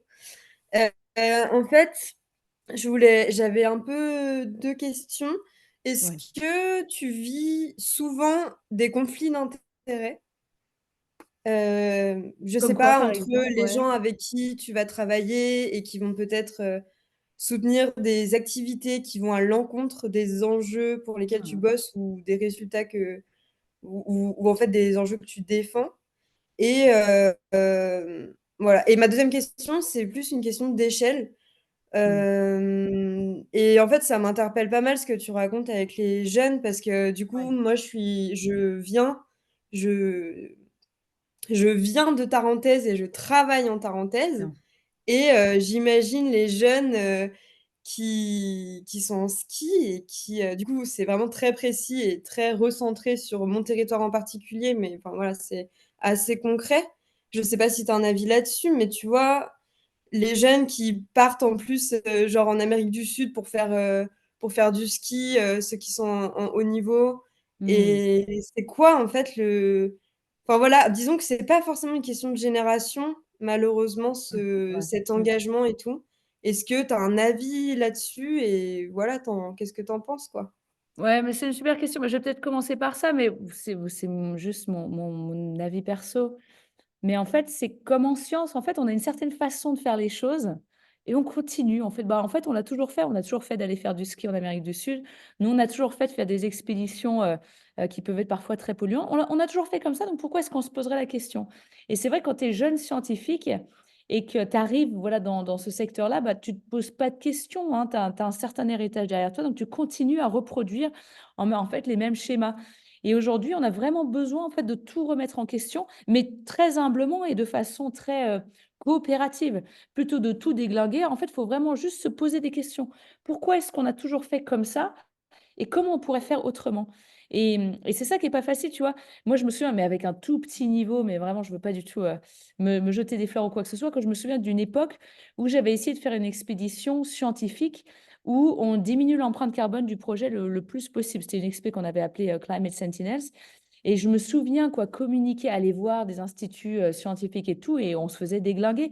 Ils nous disaient, mais vous vous foutez de nous, vous allez faire du ski pendant un mois au Svalbard. Quel type de science vous allez pouvoir faire? Et ils n'avaient pas tort, parce que la quantité de science qu'on a pu faire, elle était vraiment peanuts. Mais en fait, on voulait vraiment donner un petit coup de pied dans la fourmilière et en fait faire en sorte qu'on se pose la question aujourd'hui. Quand tu es scientifique et que tu dis, tu cries en long, en large et en travers qu'il faut réduire ton empreinte carbone et qu'en fait tes propres recherches sont super polluantes, eh ben, on a vraiment besoin de travailler ensemble avec les anciennes générations à remettre en cause ce modèle, cette façon de faire. Et c'est exactement pareil avec le ski dans nos montagnes, c'est exactement pareil avec ces jeunes que tu évoques. Je pense qu'il faut non seulement qu'on se pose des questions, et comme le fait Poe, il faut qu'on soit d'une force de proposition, quoi. Et il faut qu'on tente, et ce sera que des compromis, jamais ce sera parfait, mais il faut qu'on tente des autres façons de faire. Et en fait, nous, notre toute petite expédition scientifique, mais voilà, qui était encore une fois du pipi de chat au niveau scientifique, mais au moins, ça a eu, je pense, l'objectif, c'est ça a fait que plein de gens se sont posé la question, surtout ici, là, au Svalbard, de l'empreinte carbone de leur propre recherche, quoi. Donc, des fois, il faut des trublions ou des trublionnes qui essayent, qui font un truc qui n'est pas parfait, mais qui essayent, qui montrent qu'on peut faire autrement, quoi. Donc, ce que je recommande, c'est vraiment voilà, d'oser poser ces questions et surtout de se les poser avec plein de générations différentes, plein de disciplines différentes, des élus, les clubs de ski, la station, et de voir comment on peut faire autrement, quoi. Et en fait, tout le monde y gagne parce que, voilà, je ne sais pas si vous regardez The Crown sur la monarchie anglaise, mais si vous regardez cette série sur Netflix, plein de fois, ils ont dû se remettre en question et un peu évoluer avec le fil du temps. Donc là, on a vraiment tous besoin de bien évoluer, quoi. Et après, tu me disais, cette histoire de conflit d'intérêts, bah, en fait, moi, j'adore. Plus je suis, j'adore pas les conflits d'intérêts, mais plus je suis avec des gens qui sont pas d'accord avec moi, bah, mieux c'est en fait. Parce que ça veut dire qu'ils ont besoin d'entendre le message scientifique. Et moi, mon objectif, c'est vraiment mon défi chaque année, c'est comment est-ce que je peux aller à la rencontre de celles et ceux qui sont pas du tout sensibles à ces sujets-là. Comment est-ce qu'on va au-delà des convaincus? Et là, tu vois, une réunion pour ce soir, bah, je pense qu'on est plein autour de la table à être d'accord sur plein de sujets. Et comment est-ce qu'on arrive à aller choper celles et ceux qui n'ont pas envie d'être là ce soir pour leur partager ce message-là scientifique, quoi. Donc, c'est plutôt bon signe si autour de toi, tu as des gens qui ne sont pas tout à fait d'accord. Moi, je me prends des portes sans arrêt, mais tant mieux, quoi. Et j'aime bien un bon petit challenge. Ouais, trop bien, merci. Bah, en fait, c'est vrai que ça fait du bien ouais, de se dire peut-être que d'être tous les jours confronté à des gens qui sont pas convaincus, justement, c'est super dur moralement, mais Ah ouais, peut-être c'est que ça. dans ce que je comprends de ce que tu me dis, ça veut dire que ça veut dire qu'on est au bon endroit pour être Ouais. utile, quoi. Ah, ça, je suis Après, on peut convaincue. le mais C'est clair. Et c'est super dur, hein, je te jure. Tout le monde est ultra crevé parce qu'on y met tellement d'énergie, mais à l'usure, on va y arriver. C'est clair. merci beaucoup. On va finir par y arriver, c'est sûr. Manon, tout à l'heure, c'était le moment de te laisser la Ah, bah, parole et Manon de is dire back. salut. Oui, désolée, j'ai un problème de connexion. Ça m'a expulsée quand tu as dit Oh, Manon. mince. Vas-y, c'est ton moment. Mais bonsoir à tous. Merci beaucoup, Heidi, pour la présentation. J'avais une question, si en tant que non-scientifique et que, je sais pas, via des projets professionnels ou personnels, via des voyages qu'on peut faire, vous cherchez des gens qui peuvent vous ramener des informations sur des glaciers, sur des zones plutôt froides ou pas. Mais carrément, ouais. Alors ça, c'est le gros sujet. Tu vois, je vous ai parlé rapidement du projet là, que j'avais fait avec Alex Honnold. Oui. Euh, on a dû quand même cravacher assez dur pour convaincre les instituts scientifiques de nous suivre, hein. On a eu 12 instituts scientifiques finalement, dont la NASA, voilà, qui nous ont suivis sur cette expédition-là. Mais je pense qu'il y a une certaine, oui, peut-être une certaine méfiance des instituts scientifiques en fait à collaborer avec des aventuriers, avec des voyageurs, avec des promeneurs du dimanche. Pour la simple et bonne raison qu'en fait, les scientifiques ont déjà pas beaucoup de temps, quoi. Et donc, quand tu as, je sais pas, Heidi qui va sur la tournette et qui contacte un institut scientifique et qui leur dit, voilà, je vais sur la tournette, qu'est-ce que je peux récolter? En fait, ça leur prend du temps, tu vois, de créer un Mais protocole scientifique, de savoir comment ils vont pouvoir traiter les données. Mais je pense qu'il y a un vrai intérêt à ça. Et on voit notamment que les sciences participatives sont vraiment en train de se développer. Le CREA, notamment à Chamonix, est en train de mettre des protocoles de foufou auxquels on peut tous participer. Donc, n'hésite pas à regarder. Et j'étais en contact avec une nana, alors, enfin, je retrouve son nom, qui était super, en fait, qui réfléchissait à créer une app sur ton téléphone. Donc, franchement, si vous la retrouvez, soutenez-la, où genre tu te balades, tu vois, tu es genre sur le Semnoz à Annecy ou à Cham, et tout d'un coup ton téléphone te dit bip bip bip, là tu peux récolter telle ou telle donnée. T'imagines comme ce serait ouf un projet comme ça? Et donc aujourd'hui, je pense que les sciences participatives ont vraiment explosé. Déjà parce que les scientifiques ont vraiment besoin d'organiser ces grands protocoles. Le projet Out There. Ah bah alors, Loubna, tu nous en parleras, ouais. Et aussi, donc, il faut mieux organiser ces protocoles scientifiques. Et aussi, mine de rien, nous, on n'a pas beaucoup de sous pour récolter des données. Donc, on est toujours super game pour récolter des données. Donc, des fois, je dis, il y a plein de gens qui, là, j'ai des gens qui vont aller, tu vois, en Patagonie ou qui vont aller en Islande et qui me disent, ah, est-ce que je peux récolter tes données? Des fois, quand tu es tout seul, c'est un peu chaud. Mais je pense qu'il ne faut pas hésiter de contacter les instituts scientifiques qui sentent la pression du peuple qui a envie de récolter des données. Donc, n'hésite pas, tu vois. Si tu veux avoir Ok, des ça marche. idées, contacte Grenoble, contacte Faut, Edith. faut juste anticiper, quoi. Faut anticiper, c'est clair. Ça roule, merci. Et Loubna, dis-nous tout, là, c'est quoi ce projet? Moi, ça m'intéresse. Le projet Outer, justement, il avait été présenté sur plusieurs événements par Pau, notamment avec Mathieu Navillo, où en gros, alors je serais pas en mesure de vous présenter au mieux toutes les données du projet, mais le côté collaboratif, c'était surtout que les gens pouvaient en fait aller sur le site du projet et en fait récupérer un boîtier qui leur permettait pendant une rando d'aller collecter pardon, des informations sur la qualité de l'air et permettre justement d'alimenter les données et puis eux aussi d'apprendre un petit peu tous les rouages autour de ça, comprendre comment analyser la qualité et ce qui va derrière. D'ailleurs, ma coloc à ce sujet était assez sensibilisée à ça. Certaines entreprises donnent un peu les clés sur justement l'étude de ces choses-là, mais voilà, c'était des projets où vous pouvez tout simplement vous inscrire et aller récupérer un boîtier, faire une analyse par vous-même et participer à quelque chose. Ouais, super. Et merci beaucoup, Mettre Loubna. ça dans les Il y a ressources. Romain. Romain ne serait pas tu glaciologue, mais il y a Romain qui vient nous mettre un petit commentaire qui nous dit que oui, les laboratoires sont vraiment en train de réfléchir à l'empreinte carbone de la science. Et notamment, il y a un super projet, une super initiative dont je parle souvent qui s'appelle Labo 1.5, qui aide à mettre en place voilà, une boîte à outils pour aider les laboratoires à calculer leur empreinte carbone et aider à la prise de décision. Donc c'est vrai, c'est plus du tout un tabou de parler de l'empreinte carbone de la recherche aujourd'hui, et tant mieux. Je profite pour te lire aussi un peu les questions qu'on a dans le chat, histoire Ouais, d'alterner. On je ferai avait des celle réponses rapides, je promets. celle de Christelle qui demandait si tu travaillais avec Jean-Baptiste Bosson, qu'on connaît bien. Ah, mais JB, il est extraordinaire. Mais Christelle, alors je travaille pas avec lui, mais des fois, oui, des fois, on fait équipe pour des moments de communication scientifique. Mais JB, très rapidement, il a un projet extraordinaire. Il faut vraiment le soutenir à Ice fond, qui and Life, s'appelle Ice and Life. tout à fait. Et, C'était justement celui-ci qu'elle visait. ah, mais trop bien. Et c'est un mec que j'admire énormément, JB. Il fait un travail de communication implacable. Il est vraiment, oh là là, il est trop bien. Il est trop sympa en plus. Donc, franchement, si vous cherchez des glaciologues pour communiquer, JB, il est impeccable.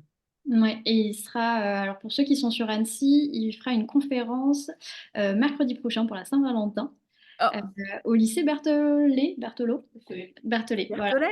Je Oh, je suis triste de transmets rater l'info au ça. passage. Trop bien.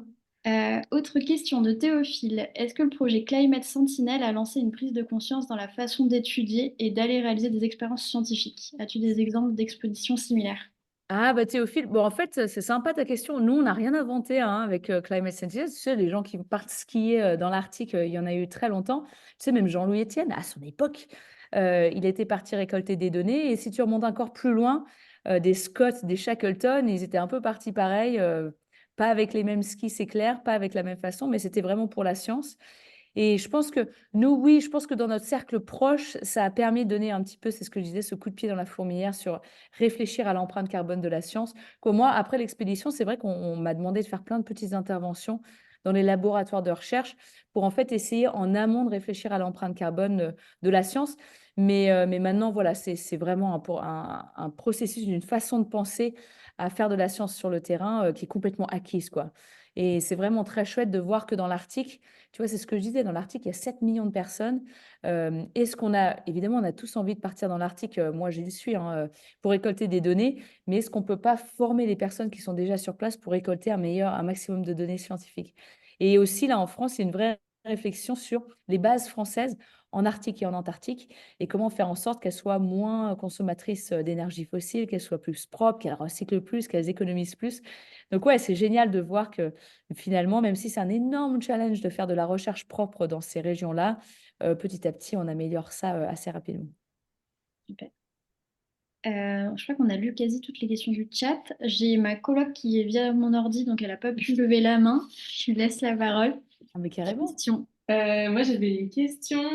Alors, sur la science et le rôle des scientifiques, pas tant sur du coup, la forme avec l'impact écologique, mais plus sur le fond, parce que j'ai en tête les interviews qu'a fait récemment Aurélien Barraud sur son nouveau livre. Je ne sais pas si tu en as entendu parler, l'hypothèse. Non, je n'ai pas regardé encore. Ouais, Et ouais. du coup, il interroge le lien entre l'engagement écologique et la science et le rôle des scientifiques, justement. Et il disait notamment qu'aujourd'hui, il voit vraiment que la science a vraiment presque un rôle parfois presque religieux, où vraiment on va prendre au pied de la lettre tout ce que peuvent dire certains scientifiques. Mais que lui, en parallèle, il observe que les scientifiques, beaucoup, sont vraiment technosolutionnistes à aller pas se questionner sur le rôle de leur recherche et du coup, où est-ce qu'ils vont avec ça et à quel point ils vont s'engager dans la sobriété, par exemple, avec leur recherche. Je voulais voir, toi, si tu as vu une évolution dans la communauté scientifique sur se questionner sur on va moins aller chercher des solutions technologiques, mais plus aller vers de la sobriété dans nos recherches. Ouais, non, mais il y a tellement de dimensions intéressantes à ta question. Elle est vraiment super. Je pense que déjà, soyons très clairs sur le fait qu'il faut qu'on continue à étudier ce qui se passe, quoi. Ça, c'est clair. Il y a encore énormément de choses, notamment des feedbacks, quoi, des boucles des cercles vicieux, voilà, qui peuvent se mettre en place, que l'on a du mal à comprendre. Et donc, on a encore vraiment, vraiment besoin de continuer à passer du temps sur le terrain.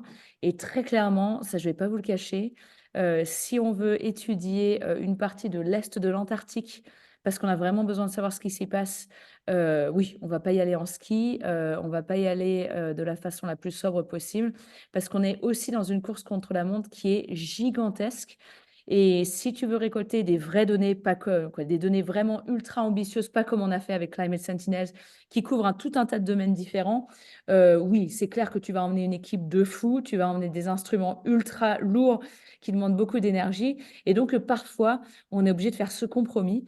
Mais ce compromis, encore une fois, il est vital de pouvoir le faire et de continuer à aller récolter des données sur le terrain. Après, il y a vraiment plein de façons maintenant de récolter des données. Alors, ça reste assez anecdotique pour l'instant, mais ça va se développer. Notamment, vous pouvez googler la Inuit Wind Sled. Alors, je ne sais pas si vous avez le temps de regarder ça dans le chat ou d'envoyer un lien dans le chat, mais Inuit Wind Sled, c'est un explorateur qui a créé une sorte de laboratoire qui est dirigé avec un kite géant. Et là, ils ont fait des belles traversées du Groenland et de l'Antarctique. Alors, Jeff, je suis désolée, ne m'envoyez pas des messages en privé dans le chat parce que sinon, je ne vais pas avoir le temps de les lire. Mais voilà, donc c'est assez anecdotique pour l'instant, mais d'autres façons de faire. Et Aurélien Barraud, alors des fois, il exagère un petit peu, je trouve. Mais quel scientifique étudie le changement climatique n'est pas sensibilisé? Je pense que tous les scientifiques sont désespérés de ce qui se passe aujourd'hui. Et franchement, il faut saluer l'engagement de scientifiques comme des Christophe Gassou, des Valérie Masson-Delmotte, des Jean Jouzel, des Emma Aziza, des Magali Regazazit, qui vont au front, quoi, qui sont en prendre mais plein la tronche toute la journée, ils prennent ultra cher. Et c'est vraiment des scientifiques qui ne sont pas du tout des technosolutionnistes. Et les technosolutionnistes, dans les scientifiques, j'en connais très peu, je tiens à le dire. Même si, et ça reste anecdotique, mais il va falloir les tacler très vite, il y a une vraie mouvance de géo-ingénierie qui est en train de se développer. Nous, dans l'Arctique, ça nous fait vraiment flipper. Donc, c'est par exemple remplacer la banquise une fois qu'elle aura disparu par des petites billes de silice blanches qui agiront comme la banquise, voilà, qui vont réfléchir les rayons du soleil. Non, merci. Nous, dans l'Arctique, ouais, on est vraiment en train de flipper. Ils sont en train de réfléchir à installer des rideaux sous-marins. Donc, des rideaux qui s'ancreraient autour de certaines parties du Groenland pour que les eaux chaudes profondes ne viennent pas grignoter la calotte du Groenland par-dessous. Et ça, en fait, c'est des solutions qui ont un vrai écho parce que c'est super sexy de se dire, oh, allez, si on installe des petits rideaux, si on balance des billes de silice dans l'Arctique, on peut continuer à cramer des énergies fossiles et ne pas remettre en cause notre façon de vivre, notre façon de faire. Donc oui, il y a un vrai mouvement de géo-ingénierie, ça reste vraiment anecdotique et je ne pense pas du tout, mais du tout, que ce soit des climatologues, des glaciologues qui sont en train de pousser ça. Bien au contraire. Donc voilà, calmer le jeu un petit peu à ce niveau-là, c'est clair. C'est plutôt une bonne nouvelle. Ouais, mais grave, carrément. Il faut juste qu'on s'organise mieux pour bloquer en fait ce technosolutionnisme. Sincèrement, je pense qu'on est plus là. Ouais. Merci.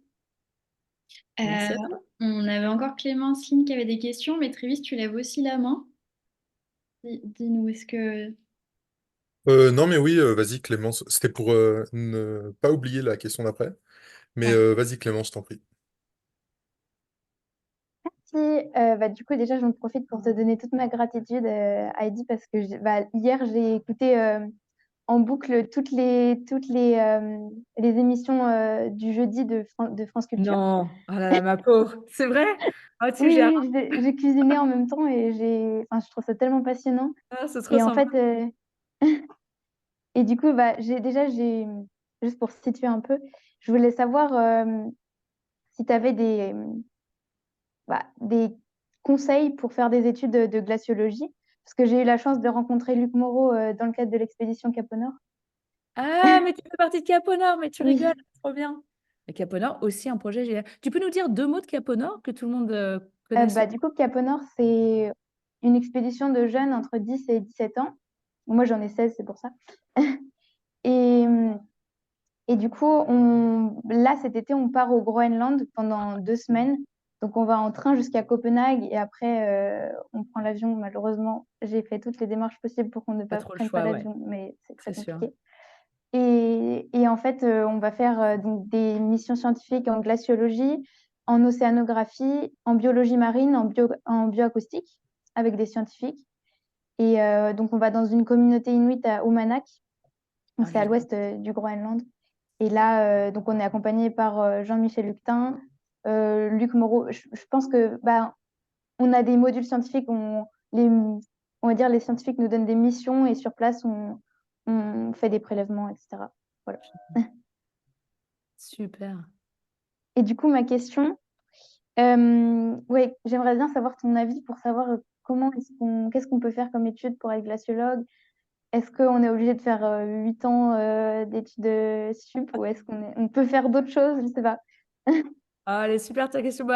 C'est adorable, hein. Merci d'avoir écouté ces chroniques.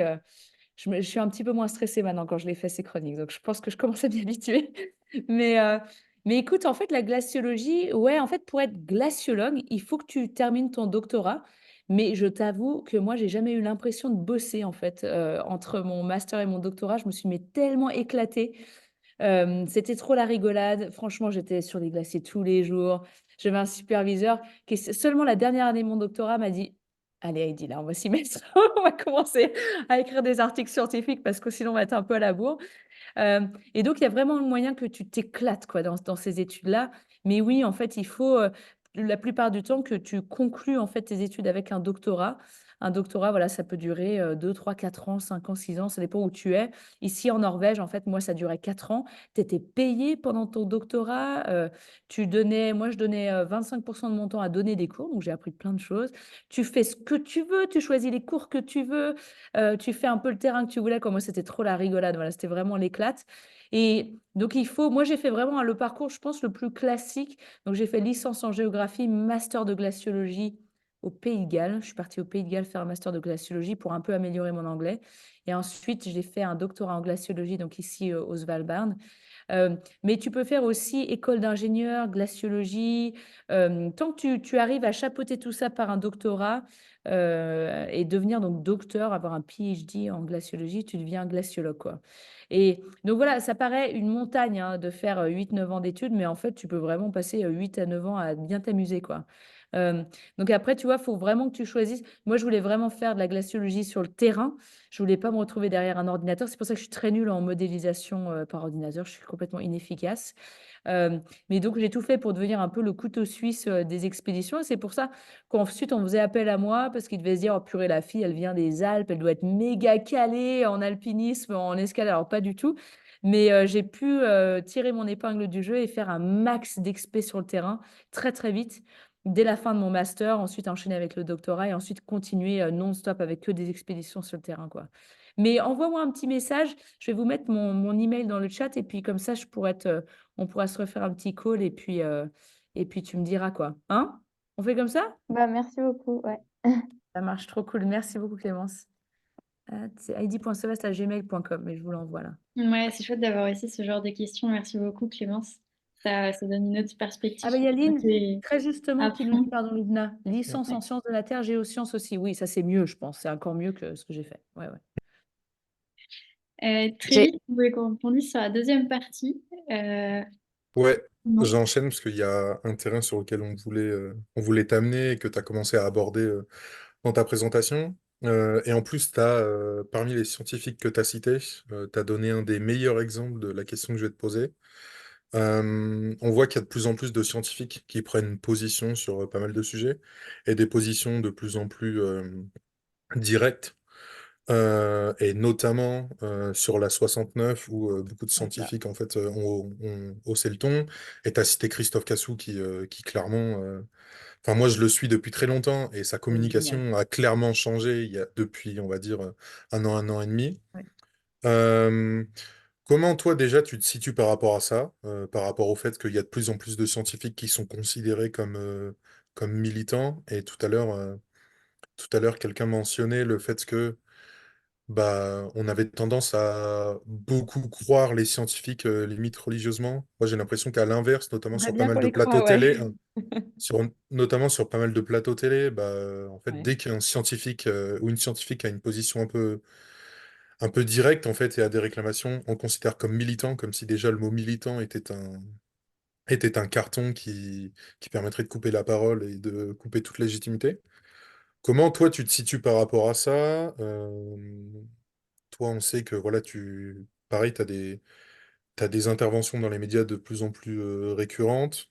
Est-ce que tu as déjà envisagé ouais, de encore changer de méthode, de rejoindre des mouvements peut-être plus radicaux entre d'énormes guillemets?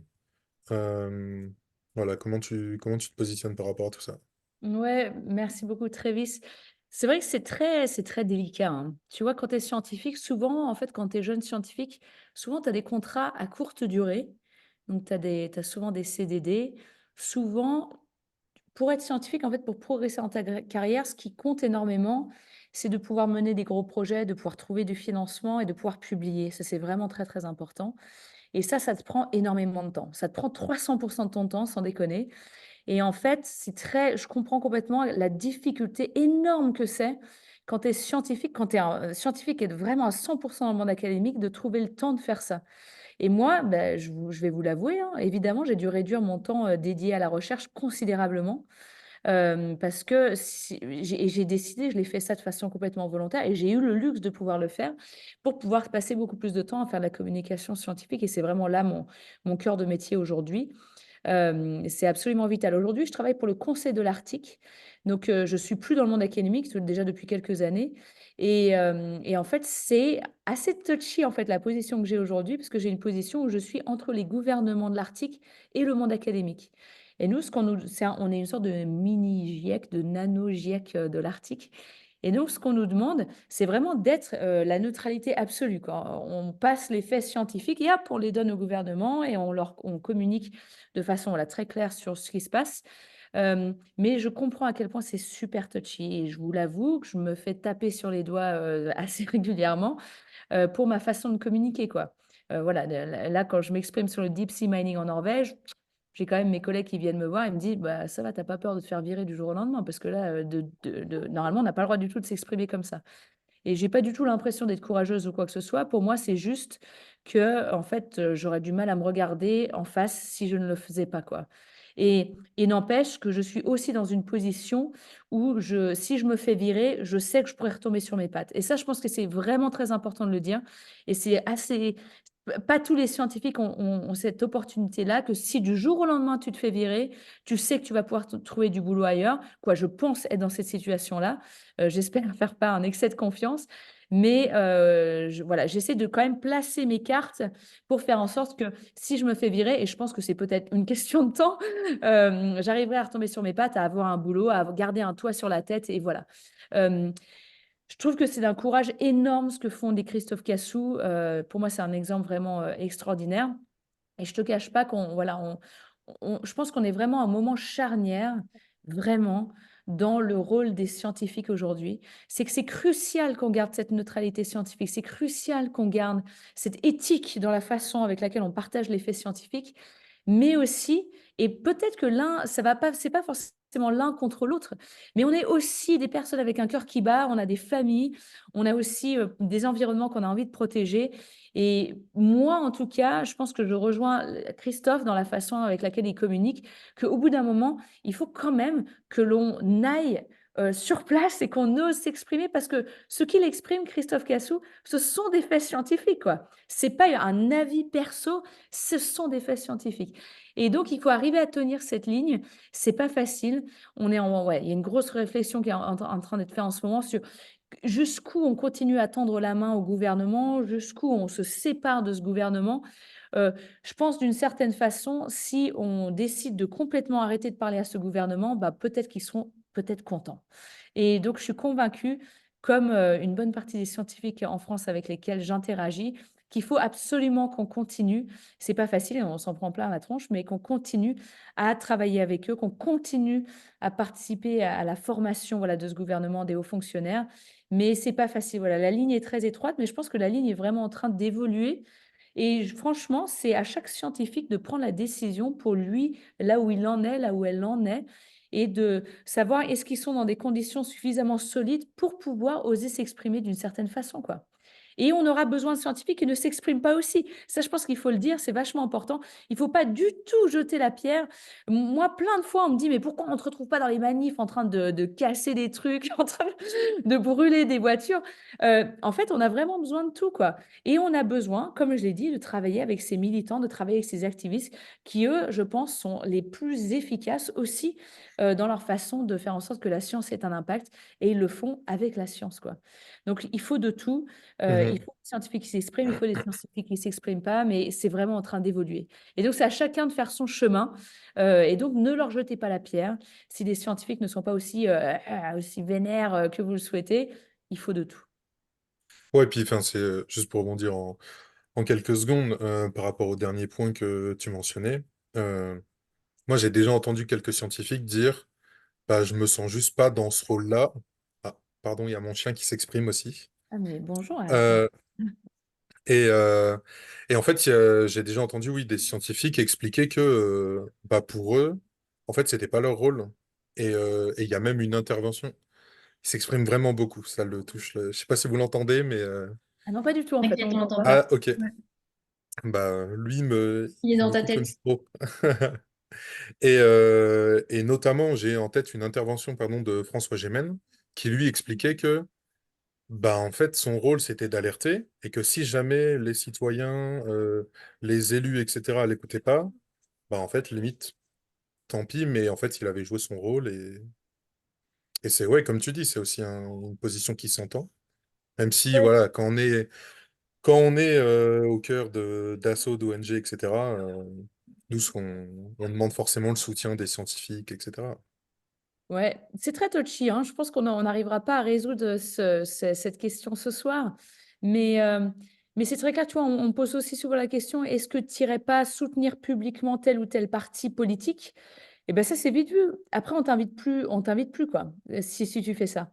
Et il n'y a aucun doute sur qui on soutient. On soutient les personnes qui soutiennent la science. On soutient les personnes qui comprennent l'urgence dans laquelle on est. Je pense qu'il n'y a pas de doute là-dessus. Mais il y a vraiment des lignes à ne pas traverser. Et pour moi, comme je disais tout à l'heure, moi, ce qui me motive le plus, c'est d'aller là où les scientifiques ne vont pas, c'est d'aller là où les gens ne sont pas convaincus. Et c'est clair que si les gens te voient arriver avec une étiquette d'écolo ultra vénère, bah, ils t'invitent pas, quoi. Et donc là aussi, il faut un peu de tout, mais c'est très touchy, ouais, il y a plein de petits pièges auxquels il faut faire assez gaffe, quoi. Ouais. On a Patrice qui attend depuis longtemps. Mais ouais, Patrice. Bonsoir à tous. Bonsoir Heidi, merci beaucoup pour ce que tu fais et pour la présentation. J'adore t'écouter, j'écoute effectivement les émissions à droite à gauche et j'ai eu la chance lors du High Five Festival à être présent euh, pour une petite conférence, c'était sur Annecy, hein, Avec devant JB? le lac, avec Ouais, JB justement, et c'est pour ouais. ça que j'interviens. J'ai pas vraiment de questions, je voulais juste apporter un témoignage, exprimer un vœu que je traîne depuis ce jour-là.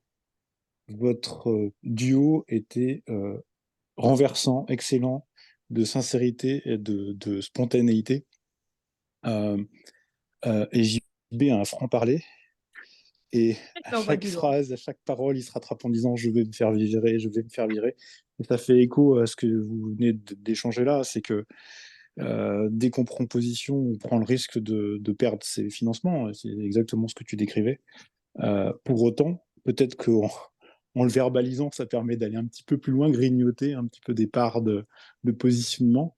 Et je ne sais pas si parmi les gens qui sont présents ce soir, certains d'entre vous étaient là, mais quand on voit Heidi se lever, traverser le site du High Five pour aller débrancher une enceinte Ah oui, qui c'était pas diffusait, arrivé. qui diffusait de la publicité pendant la conférence, qui était extrêmement grave, parce qu'on a parlé d'ailleurs du glacier de la Grave, Ouais. qui était en risque à ce moment-là. Mm. Euh, Bon, et mm. on n'entendait pas du tout les propos, et on entendait parler de venir acheter des produits, et les gens tournaient autour de nous. On était une soixantaine, hein, pas plus. Hein.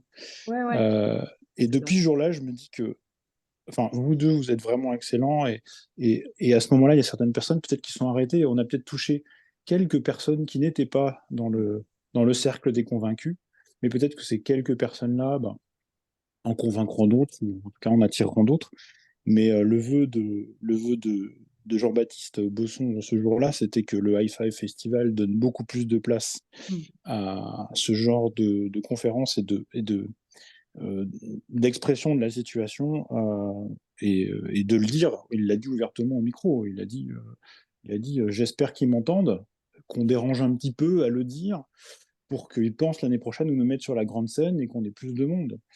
Et personnellement, moi, j'ai écrit après Ah ouais. à à l'organisation du High Five en expliquant que c'est à tas de faits, c'est-à-dire on avait le stand et puis des diffusions de publicité pendant toute la conférence et que ça avait été c'est presque inadmissible, c'est condescendant. Et ils avaient reconnu qu'il fallait qu'ils améliorent ça. Voilà. Ouais. Super, Donc hein. espérons que ça soit mieux l'année prochaine. C'est En trop tout cas, sympa. j'appelle de mes voeux de vous revoir le plus souvent possible. Pas forcément que vous deux, mais en Bah tout cas ouais, vous comme deux, ça avait été association. vraiment génial. Ah, merci. Bah, c'est trop sympa pour ce Bravo. partage. Et effectivement, son projet Ice and Life, Ouais. qui rappelle qu'il faut protéger les zones où les glaciers se- malheureusement s'effacent. Je ne sais pas si c'est dans la tête de tout le monde, mais ça mérite à être répété et répété. Ouais. Exactement. Ouais, merci beaucoup. Voilà. Bah, merci à fond pour ton soutien. Et je pense que c'est quand même déjà super cool ouais, qu'on ait pu le faire au High Five avec Picture, avec la marque de vêtements. Et oui, je pense qu'on était tous un peu vénères par rapport à la qualité du son. Et petit à petit, en fait, les choses s'améliorent. Hein. C'est clair que j'aurais été plus surprise s'il nous avait fait une scène de ouf, tout bloquer toutes les autres activités. Petit à petit, on va y arriver. Et je pense qu'ils ont vu, voilà, il y avait du monde, il y avait des gens qui s'arrêtaient. Et j'espère qu'on va pouvoir faire encore plus de discussions avec les ONG, avec les athlètes, avec les marques, avec les scientifiques, qu'on ait un maximum de monde et un vrai débat, quoi. Et maintenant qu'on sait comment débrancher les enceintes, on sera super efficace, je pense, en 2020. Bravo encore. Merci Heidi. Merci à toi. Je reprends par les questions écrites, surtout qu'il nous reste quelques minutes avec toi. Il y en a plusieurs qui sont passées sur Allez, je fais comment rapide. fais-tu pour Ah, garder le sourire. Est-ce que tu interviens dans les entreprises? Ça, on pourra y répondre peut-être nous ouais. discussion. Et on en a une dernière qui nous fait plaisir de relayer, de JB, qui est un membre actif de chez nous, qui dit à partir de quel stade dans ta carrière as-tu pu te positionner ainsi? Je suis en fin de thèse, mais difficile encore à ce stade d'être entendu, d'apparaître comme légitime. Ouais, mais je comprends complètement. Non, je pense que j'ai commencé à m'énerver quand j'étais en postdoc, ouais. Euh, Parce que, ouais, quand je finissais ma thèse, bah, franchement, j'avais autre chose à foutre. Oui, je faisais déjà pas mal de communication scientifique, mais j'étais pas du tout à m'énerver, à un peu me rebeller dans la façon de faire. Euh, et n'empêche, ouais, je suis quelqu'un d'assez timide à la base, et c'est vrai qu'il m'a fallu quand même pas mal d'années pour me sentir à ma place. Et à l'époque, tu vois, quand je finissais mon postdoc, la communication scientifique, c'était vraiment de la bouse, quoi. C'était vraiment, on me disait, oh là là, tu vas faire de la vulgarisation scientifique, qu'est-ce que c'est nul et tout. Là, ça a vraiment changé. Maintenant, je pense qu'on comprend voilà, que c'est quand même un outil parmi d'autres qui est quand même très utile.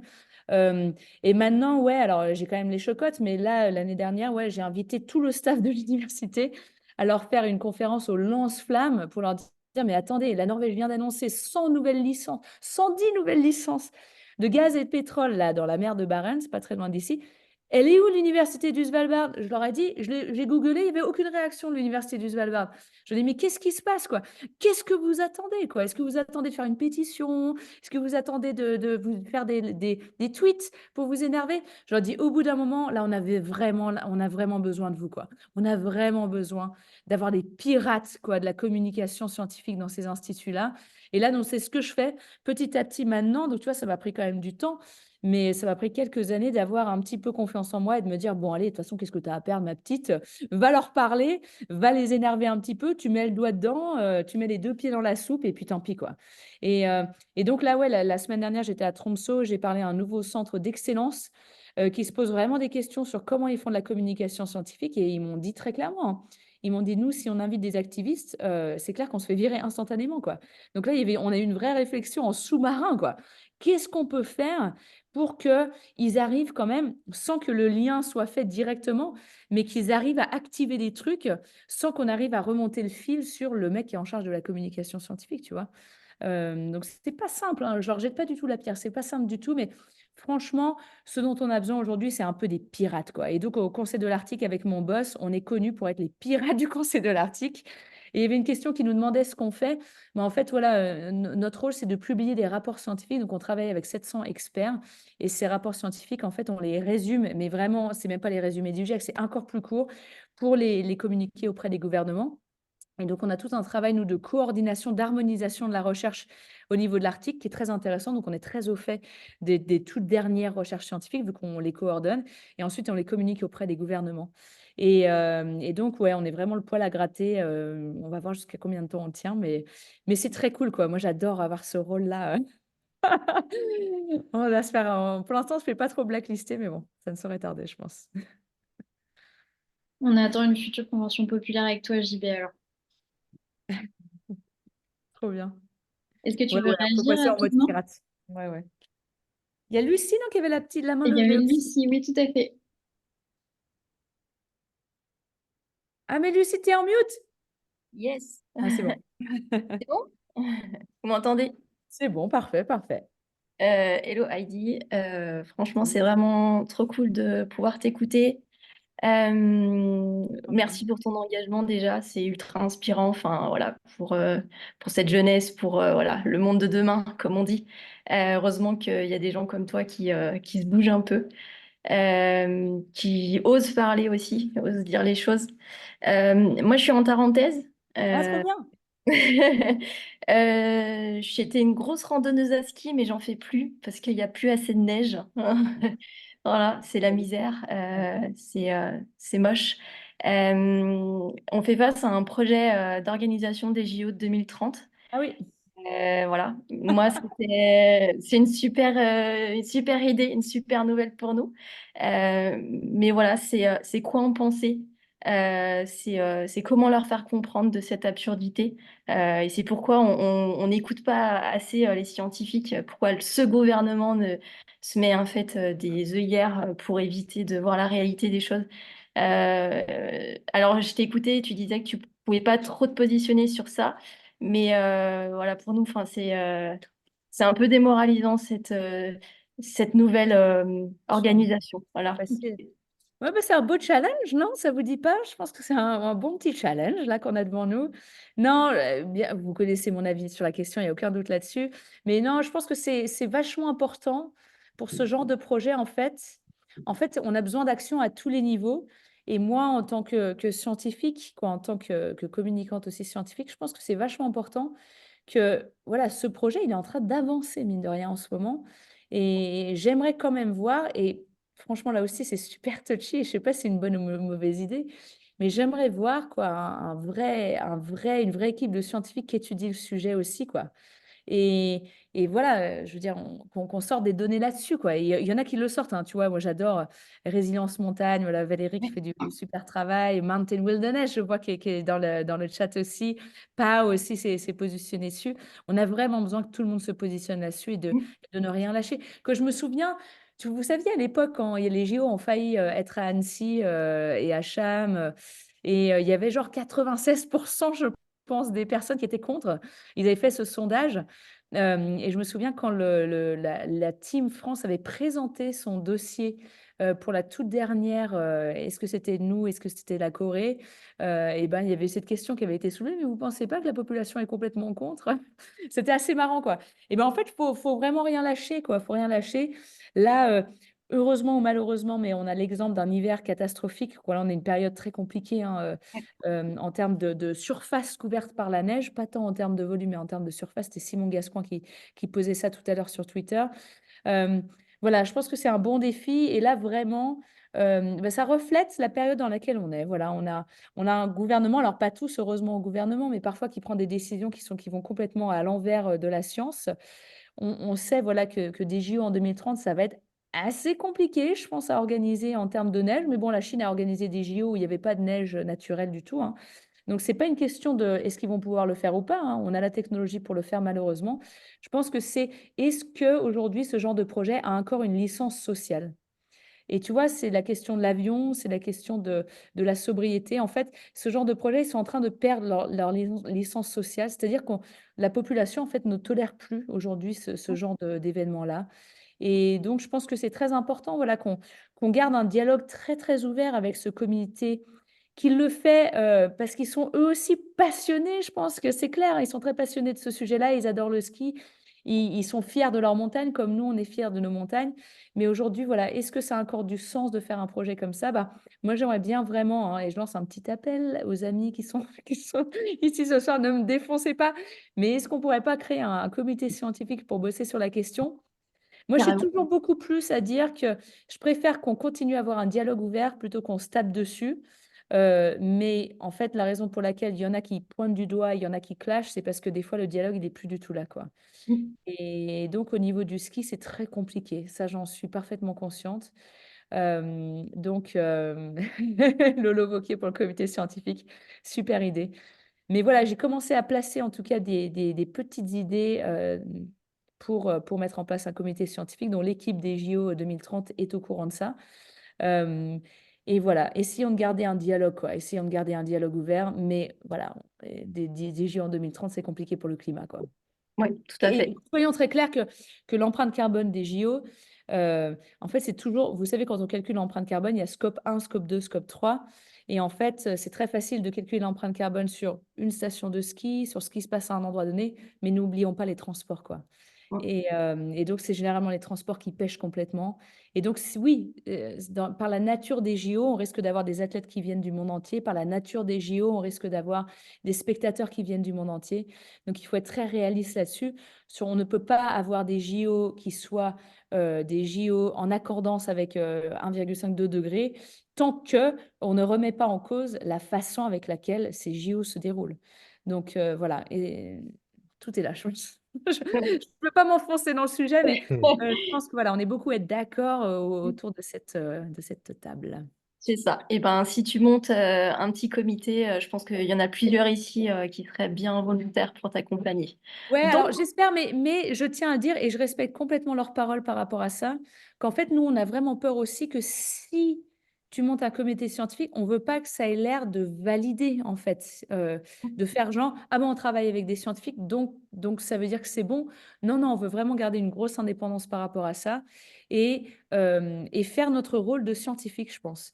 Et en fait, je pense prendre le problème à l'inverse et de se dire, putain, si ces JO ont lieu et qu'il n'y avait aucun scientifique, en fait, qui était là, je pense qu'on aura raté un truc, quoi. On aura raté le coche. Ouais. ok. Donc, je pense que peut-être pour minimiser les problèmes, je pense qu'il faut vraiment qu'on arrive à monter quelque chose. Et je dis ça, et ce qui n'est pas très cool de ma part, c'est que moi, je ne suis pas du tout une scientifique qui bosse dans les Alpes. Je ne suis pas du tout spécialiste de ce genre de truc. Donc, c'est un peu facile pour moi de me dire, oui, il faut les scientifiques, machin. Mais j'aimerais bien, en tout cas, je le souhaite, de voir qu'on puisse monter quelque chose, vraiment une sorte de groupe neutre qui soit là pour vraiment placer des chiffres et dire c'est implacable, voilà, par A plus B, voilà la décision qui devrait être prise, quoi. Mm. Merci beaucoup. Merci à toi. J'ai encore quelques minutes, donc s'il y a des questions super pressantes, allez-y, je peux traîner un petit peu, mais après, on va passer à, très important, on a parlé de POW. Et il y a des Et questions qui la se voix des dirigent dans ce sens en plus. Parfait. Il y a Patrice qui avait toujours la main levée pour une Ah oui, nouvelle c'est vrai. question, peut-être? Patrice, Ou c'était juste pas baissé? Non, c'est une erreur, je la baisse tout de suite. C'est une erreur. D'accord. toujours plaisir de te voir, Patrice. Alors, dans les questions qu'il y avait encore, c'était comment tu arrives à garder ton enthousiasme face à ton combat? Et puis, est-ce que tu te déplaces dans des entreprises pour faire passer des messages? Ouais, non mais super question. Bah écoutez, moi, je pense déjà j'ai une rage intérieure par rapport à ce qui se passe. On en avait parlé au High Five. Qu'est-ce qui nous motive à continuer? Bah moi, je suis tellement énervée de voir ces glaciers disparaître que j'essaye quoi. J'essaie de me débattre avec mes petits bras, mais je me rends bien compte que toute seule, mon impact est très limité. Donc c'est pour ça que j'essaie de m'associer à des organisations comme PAO et comme bien d'autres qui font du super travail et Mountain Wilderness qui fait du travail vraiment super aussi. Euh, mais en fait, ce qui me motive en vrai, c'est que là, depuis 2 ans, en fait, j'ai commencé à passer un peu plus de temps en France et d'aller voir des élus, d'aller voir des entreprises, d'aller voir des citoyens et d'aller voir les pirates quoi, qui sont sur le terrain. Et en fait, mais il y a des gens, mais tu vois, ça me donne des frissons quand y penser. Il y a des gens extraordinaires. Donc, vous parlez de Tarentaise, vous parlez voilà, de toutes ces régions-là et regardez bien ce qui s'y passe. C'est fou, quoi. Et donc, il y a des gens qui sont vraiment les mains dans le cambouis et qui essayent, quoi, qui sont les pirates des stations de ski, qui sont les pirates de l'Office du tourisme et qui ont tout compris, quoi. Et c'est pas facile, qui se prennent des portes dans la tronche toute la journée, mais qui arrivent dans les entreprises. J'ai vu des gens, mais extraordinaires. Mais même dans des entreprises très compliquées, des entreprises qui sont parfois pointées du doigt, ces entreprises, ces gens-là, il faut aller les voir, quoi. Et pour moi, ça me motive à fond, à fond, à fond. Et franchement, ces gens-là, et je sais qu'il y en a parmi vous là que je reconnais qui sont là ce soir, mais merci du fond du cœur, quoi. Parce que c'est pas facile. Il y en a qui quittent leur taf parce qu'ils n'y arrivent plus, et je comprends complètement. Mais il y en a qui essaient de s'accrocher, qui essaient de changer les choses de l'intérieur. Et je pense que c'est aussi notre rôle, nous les scientifiques, de temps en temps d'aller les voir et de continuer à montrer à leurs équipes autour d'eux, qui se questionnent peut-être pourquoi ils sont devenus les pirates comme ça du climat, et de leur montrer qu'en fait, c'est eux qui ont raison, quoi. Et donc, moi, ça me booste, mais à 3000%. Et là, je suis en contact avec des gens que j'admire, quoi. Tu vois, des fois, je me dis, ah, quand je serai grande, j'aimerais devenir comme eux, quoi. Tu vois, parce que c'est vraiment, ils envoient tellement du lourd, mais oh là là, merci infiniment, quoi. Donc, ouais, n'hésitez pas à utiliser les scientifiques. Il y a Romain qui a la main levée, mais il faut aussi qu'on soit à vos côtés, quoi. Est-ce que tu as le temps pour la question de Romain ou est-ce qu'on te libère Grave, maintenant? carrément. Ouais, Ouais, pas de souci. ok. Ouais, salut Heidi, merci pour ton travail. C'est Romain, je suis glaciologue à l'IGE à C'était Grenoble. toi. Euh, alors, je voulais juste revenir un petit peu sur l'engagement des scientifiques et je rejoins ce qu'a dit Heidi, c'est vraiment une question qui est très touchy à mon sens. Donc, il faut savoir que en fait, la communication, c'est vraiment un vrai métier et donc que Heidi fait très bien, par exemple, mais tous les scientifiques, en fait, ne sont pas tous préparés à faire cela. Donc, il y a un moment, il faut faire un vrai choix en fait entre soit mener des recherches de pointe avec chercher des financements, publier des articles, encadrer du personnel, ou alors choisir le chemin de la communication qui est voilà qui ne va pas à tout le monde aussi. Je sais que pour moi, par exemple, c'est très difficile il y a beaucoup de scientifiques qui ont vraiment de l'appréhension à faire de la communication. Mais les deux aspects, sont vraiment fondamentaux. Donc, la communication pour sensibiliser le public, faire prendre part aux gens de l'ampleur de la situation. Mais il y a aussi tout l'aspect anticipation, donc anticipation de l'évolution des ressources en eau ou de la montée du niveau des mers. Et pour ça, il faut des modèles, il faut des observations. Et ça, c'est la science, c'est le cœur du métier aussi, quoi, et qui est vraiment essentiel, quoi. Mais en tout cas, ce que je voulais dire aussi, c'est que, à mon sens, le fait d'être scientifique et d'étudier le changement climatique, d'y dédier sa vie 8 heures par jour, et même souvent les scientifiques, ils passent le week-end aussi, en développant des modèles ou des nouveaux systèmes pour observer les glaciers, c'est, à mon sens, déjà un engagement très fort et qui est sans équivoque. Voilà, c'était juste ma petite remarque. Carrément. Merci Romain. Romain, ultra brillant glaciologue, je dois le dire, que j'admire à fond les publications que tu fais et tu communiques quand même super bien, quoi, hein. Franchement, je sais pas où tu trouves le temps de faire ça, mais on a vraiment de la chance de t'avoir et j'ai hâte de voir ce que tu nous fais dans les prochains mois, dans les prochaines années, parce que l'impact que tu as est vraiment monumental. Donc bravo, bravo, bravo pour ce que tu fais. Et ouais, je m'aligne complètement sur ce que tu dis, que c'est vraiment pas évident là, d'être scientifique qui bosse à 200%, 300% sur sa recherche aujourd'hui. C'est un vrai engagement. Et que ouais, prendre du temps pour faire de la communication scientifique, c'est pas du tout facile. Et comme tu dis, c'est aussi deux métiers différents, quoi. Et donc, c'est une question de choix et on a besoin des deux. Et en tout cas, c'est trop bien, quoi, de voir ce que tu fais. Et tu vois, il y a des personnes comme toi, comme Marie Dumont aussi à Grenoble, qui arrivent à mêler les deux, hein, même si vous n'avez vraiment pas beaucoup de temps pour le faire, et qui le font de façon magistrale. Donc, franchement, merci. Ne lâche rien. Et j'espère qu'on se croisera, parce qu'on n'a pas pu se croiser l'autre jour. Il serait temps, Ouais, quoi. carrément. À bientôt, j'espère. Bon, bah super, bah, je crois qu'on va s'arrêter par là, mais j'ai plein de super commentaires. Vous faites trop plaisir, les gens. Merci beaucoup. Une demande en mariage aussi. Ah, c'est vrai? Oh là là, quelle décision on va prendre. Il y a eu un Non, impact ce franchement, soir. merci beaucoup. Et je suis désolée de devoir partir un petit peu tôt ce soir, mais on refait une petite session avec grand plaisir et puis une petite session avec Romain aussi, pourquoi pas une fois. J'adorais écouter tout ce que tu as à nous raconter. Ouais, avec plaisir. Merci encore Carrément. Heidi, pour ton temps. Romain, si tu as des ressources à nous partager dans le chat, n'hésite pas parce qu'on va rester encore un petit peu ensemble pour vos autres questions. Ça marche. À très vite. Un grand merci Bonne soirée, Heidi. les amis. Merci pour ce que À vous faites. bientôt, ciao. Ciao tout le monde. Au À revoir, Heidi, bientôt. merci. Merci beaucoup. Salut. Alors, On on avait peut une rester encore question quelques minutes s'il y a des questions sur les JO, sur autre chose. sur votre envie de vous engager. Alors, on avait une question de... On peut peut-être couper l'enregistrement. Peut-être qu'il y a, oui, il y a des alors, personnes qui ont c'est ça. des On va questions prendre un peu touchy et d'anonymat. ils attendent qu'il n'y ait plus d'enregistrement. J'arrête.